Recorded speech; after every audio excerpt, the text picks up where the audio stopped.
तुम जैन को यहाँ ले आओ। मिल तो गई है मासूमा, लेकिन तुम्हारे बगैर नहीं रह सकता। अब वो इस घर में वापस नहीं आना चाहती।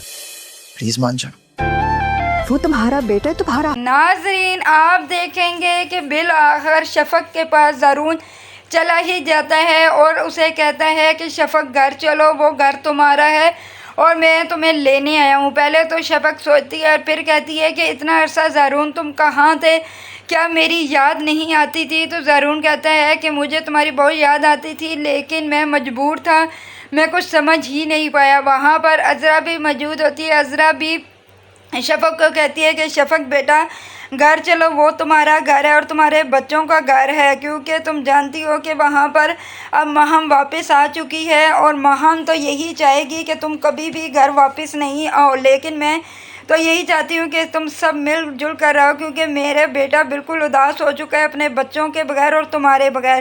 पहले तो शफक सोचती है और फिर कहती है कि ठीक है पप्पो, मैं आप लोगों के साथ जाऊँगी। इधर आप देखेंगे कि महम घर वापस आकर बहुत खुश होती है और कहती है कि मेरी जीत होगी, मैंने जैसा चाहा वैसे ही हुआ। अब तुम देखना इस घर पर और इस ज़रून पर सिर्फ और सिर्फ मेरा राज होगा। वैसे भी शफक अब इस घर में नहीं है, लेकिन उसे ये चीज़ नहीं पता कि ज़रून शफक को मनाने गया है और शफक घर वापस आ जाएगी तो उसकी तमाम ख्वाहिशात पर पानी फिर जाएगा। जब वो शफक को देखेगी कि ज़रून के साथ, ज़रून को कहेगी कि ज़रून ये शफक कैसे इस घर में वापस आ गई, तो वो कहता है कि ये मेरी बीवी और मेरे बच्चों की माँ है, मैं इसे खुद लेकर आया हूँ।